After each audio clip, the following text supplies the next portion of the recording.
Welcome to This Justin, the show bringing you the latest advancements in healthcare, strategy, innovation, and public policy. And now, for the fastest voice in healthcare, here's your host, Justin Barnes.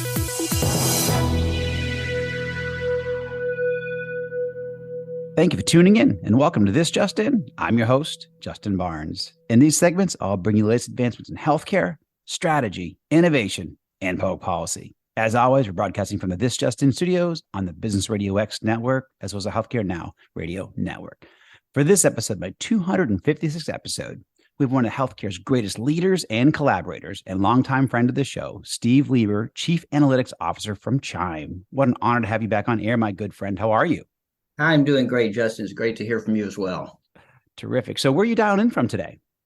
Today, I'm actually in Alexandria, Virginia, in the D.C. area, having some little personal time this week.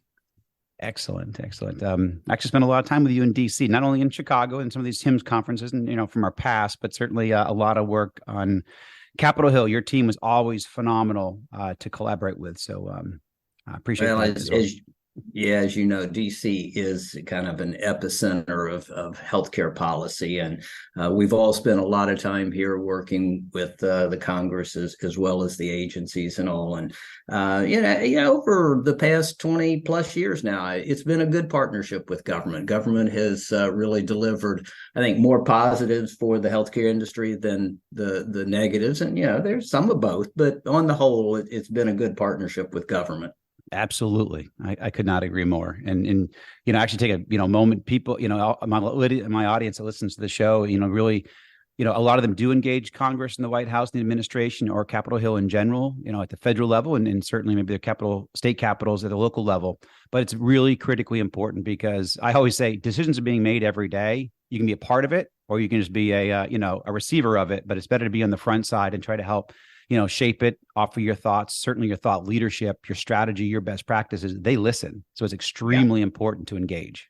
Yeah, it is. And it's an ongoing process. You can't just dip in once an election cycle or whatever, because as you say, decisions are being made virtually daily. And so, it's an ongoing relationship. And I think that's the way to look at the work with government is it's a partnership, it's a relationship, and you have to work those. You do.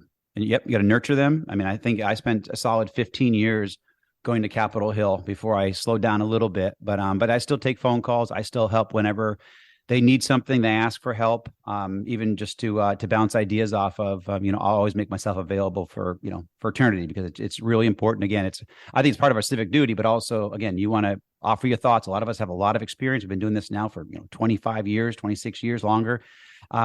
And it's important that we take what we've learned in our past, so we don't, we don't make the same mistakes in the future. So true. Yeah. So, as my, a lot of my audience knows, I have a strong affinity for you personally. You helped a group of us back in 2004 when we wanted to form the Vendors Association for the EHR leaders in the industry. You and several of the HIMSS leadership at the time immediately stepped forward and offered us this great neutral forum to strategically collaborate, as well as, give us antitrust and anti-competitive umbrella. So for that, I'm grateful to you, Steve, and certainly the team that you had at the time. That was transformative to my life, my career. And I'm just grateful for your vision and your leadership. So thank you, my friend. Well, thank you. I appreciate you saying something. The philosophy I always took while I was at HIMSS was you've got to get everybody in the room. You can't just talk among one group or just among yourselves. You got to get everybody in the room to get to the right answer. And so the relationship and partnership between provider sector and vendor sector, talking about government a few minutes ago, all of those pieces are important to be in the room together talking. And so when you guys came forward and wanted to create that association, it was a natural for it to be in partnership with the provider sector that was the predominant part of HIMSS at the time. And so it was a win-win all the way around.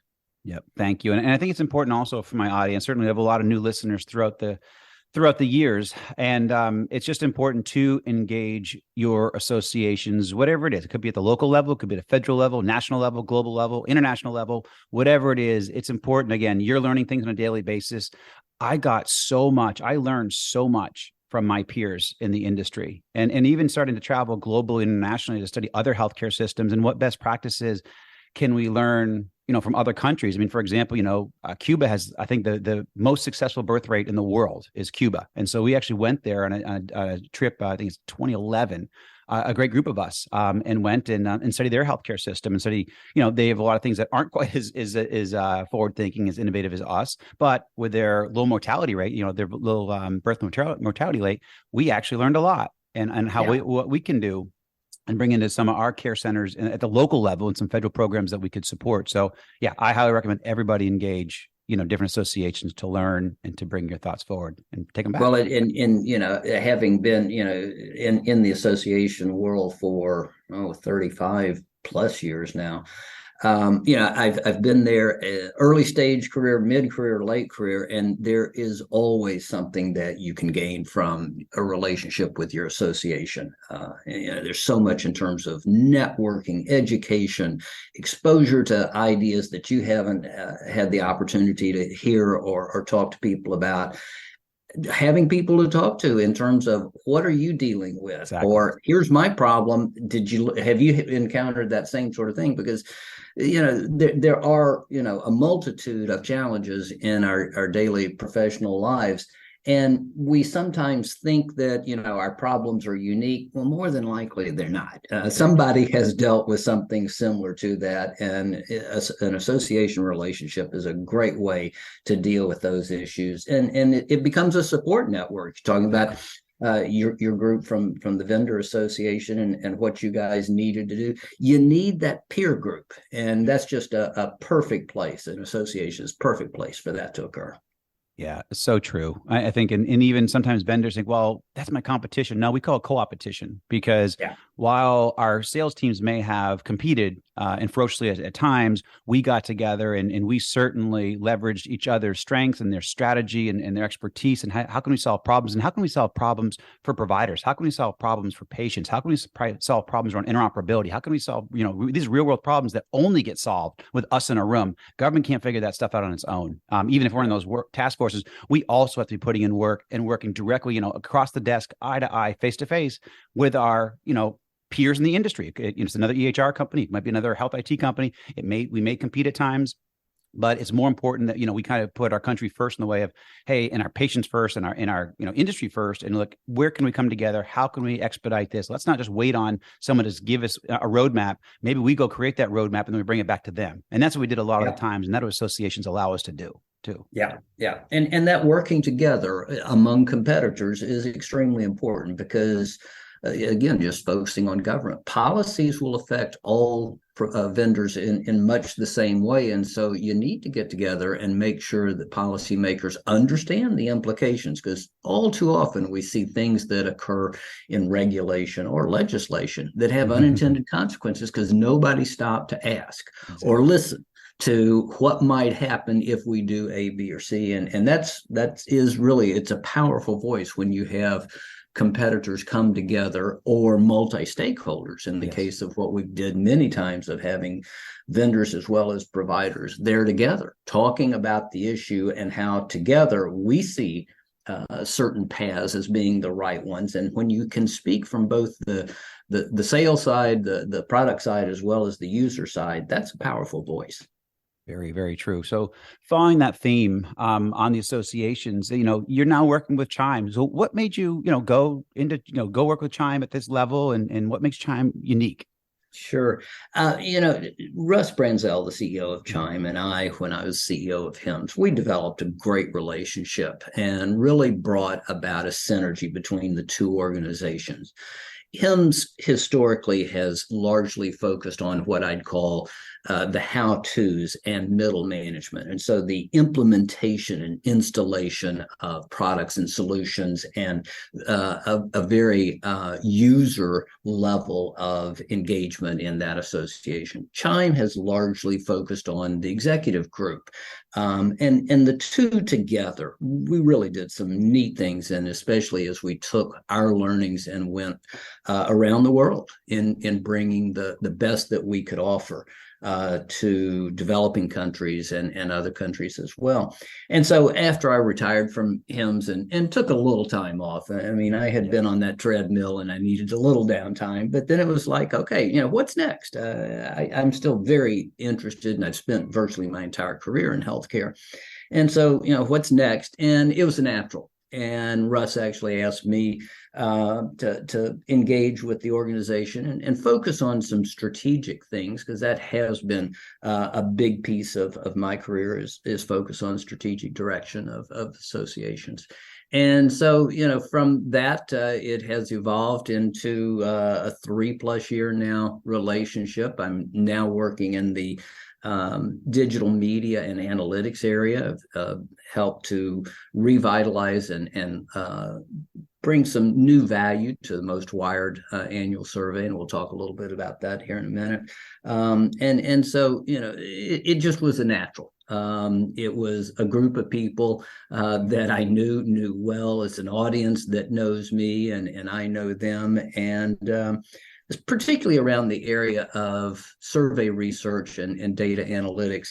This goes back to early days of my career. That's a place where I love to play. I love to look at data and try to identify trends and such. And so the opportunity of building out a capability of survey research and data analytics at CHIME was just an opportunity too good to pass up. And that's the DHA, is that correct? Yeah. So we have built out, actually, it's a larger sort of suite of 3 different areas. We have Digital Health Community, which is our social media platform-based communities network. We have Digital Health Insights, which is a digital media. So we do a lot in the way of articles, webinars, and that sort of thing around current topics and such. And then we have DHA, Digital Health Analytics, which is where we do our survey research with the strong foundation on the Most Wired survey, which has been around for a number of years. Mm-hmm. And really, it's the area, the digital health analytics is the area where we're most focused on now in creating a greater value proposition for the CIO members of CHIME, to help them be able to, one, understand what's happening in their own shops, being able to do peer comparisons and benchmarking with others similar to them, the ability for them to do their own surveying among a private network, really just trying to put more powerful tools in their hands to help them navigate what they're going through. I love it. Yeah. And actually, I went through the Digital Health Most Wired survey this morning. So let's dive into that a little bit. I think you guys had just launched it a little bit ago, at least since you were on air last time. So what are some of the high points from that? It's pretty fascinating when you look at, this peer group that you've obviously identified and spoken with. So, what are some of the components that stick out to you the most?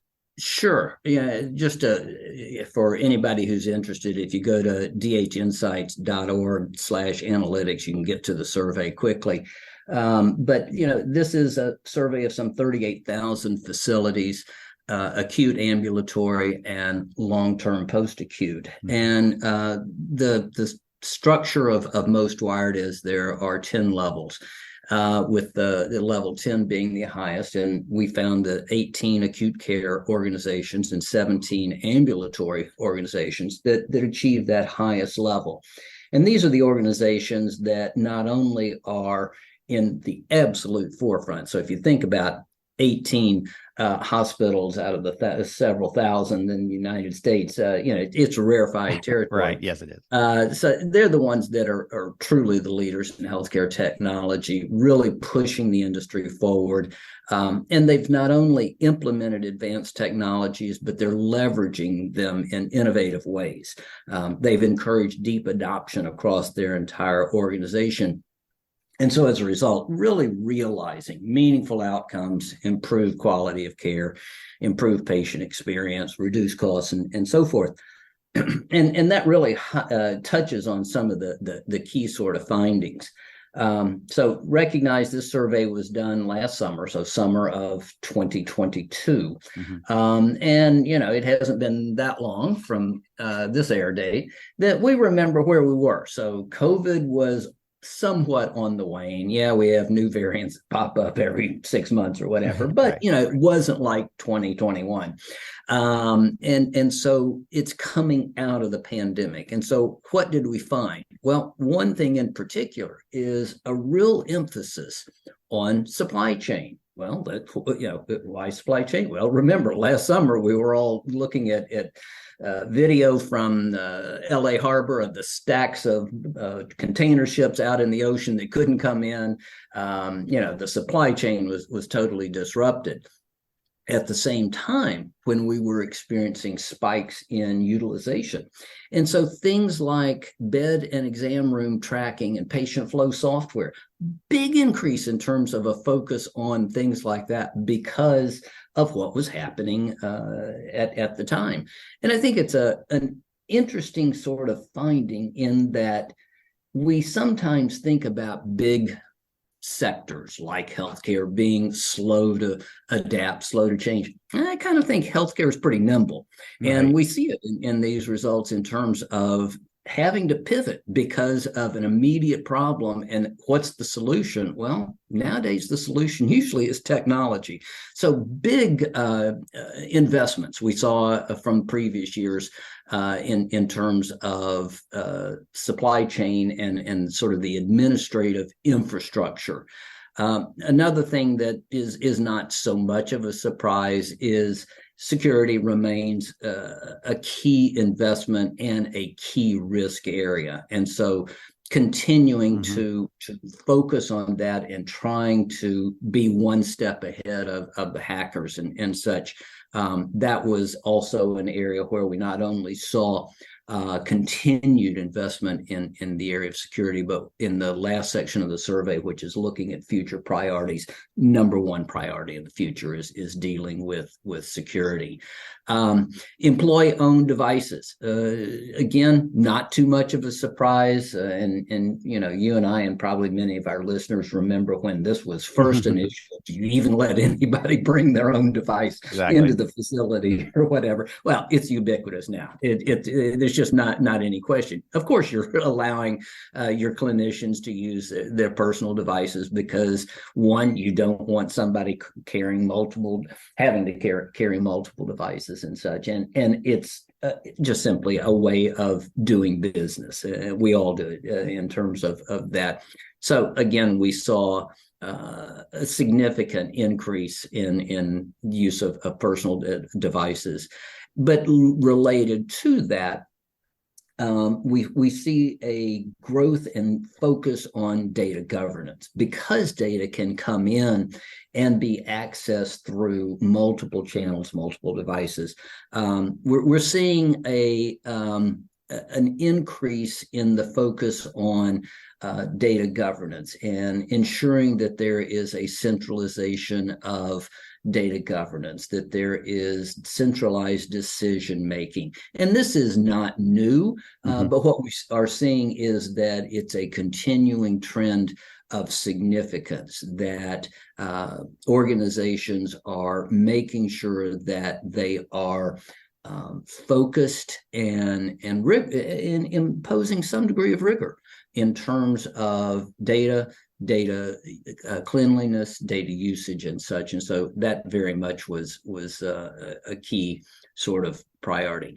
Innovation, again, not a surprise. And one of the things we found is that there's, and again, I don't think this is a big surprise, organizations that have a recognized innovation center. So they have set up a separate area, branded separately, probably governed a little differently than the provider organization itself.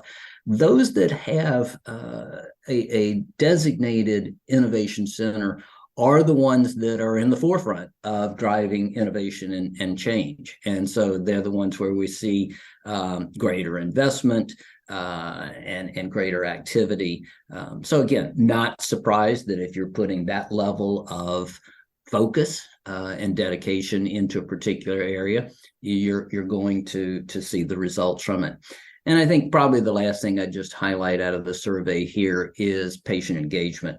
That too showed significant movement in terms of greater focus and investment on patient engagement, particularly remote digital patient engagement. And again, not a surprise given the COVID environment. Right. One thing we did see was a slight, not tiny, but a smallish decline in telehealth year over year, 22 over 21. Yep. Again, not too much of a surprise because in 21, that was just about the only way you could do a lot of stuff. Correct.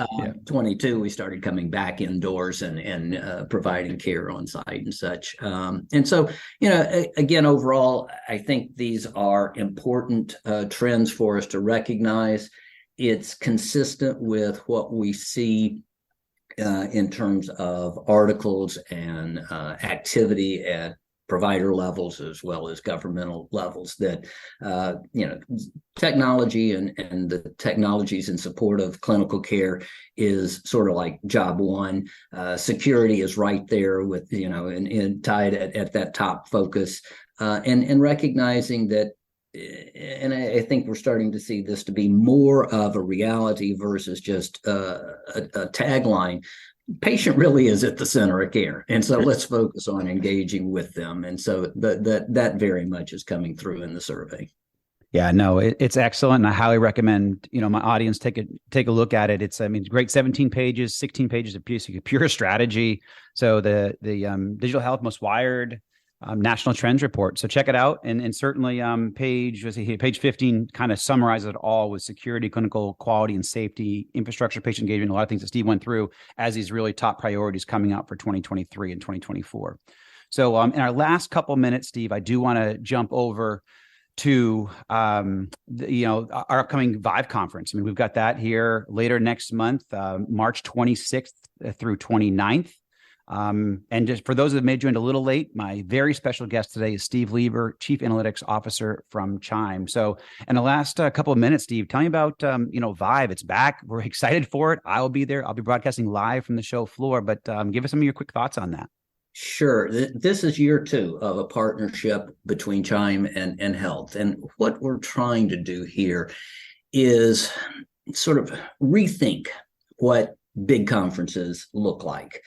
Typically, you would look at them and see them in 2 parts. You've got the education going on upstairs down the hall, and then you've got the exhibit hall, and the exhibit hall has certain hours, and you do one thing, and then you go do the other, and that sort of thing. And it lacked that large bifurcated experience, lacks some things, and especially the larger you got, the harder it was to create a really engaging experience. Well, Health as an organization, and many of our listeners here may attend the Fall Health Conference. It's in their DNA to bring just a really personalized, engaged experience to a conference. And so that very much is at the cornerstone of what we're doing at ViVE. CHIME, long storied history in terms of its education for executives and decision makers. And so you're putting the 2 of those together. And so, as I say, this is year 2. We're in Nashville, March 26, 29. Mm-hmm. And this year we're expecting about 7,500 people. So about a 50% increase over last year when we were in Miami Beach.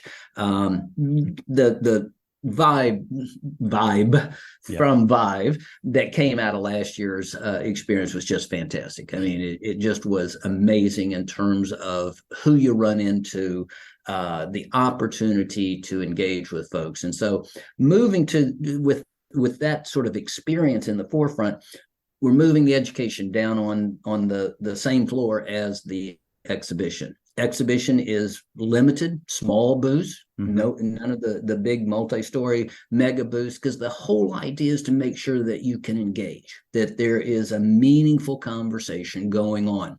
So we've got government leaders, we've got provider leaders, we've got vendor leaders, big focus on startups, got about 100 startup companies between investors and incubators, as well as companies themselves. And so a significant focus on that innovation and a lot of the topics. So AI, big topic that'll be a part of what we're focused on.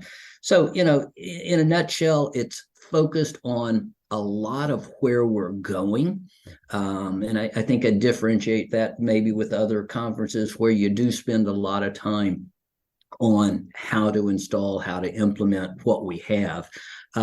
This is more strategy and future focused, but not out beyond where anybody is. So we have people who will be presenting exactly what they're doing in areas that many may see as unique, innovative, new.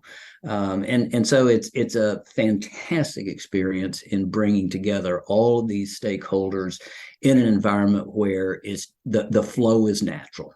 Love it. Love it, Steve. Thank you so much. That and I will certainly, I'll be there March 26th to 29th in Nashville, Music City Center.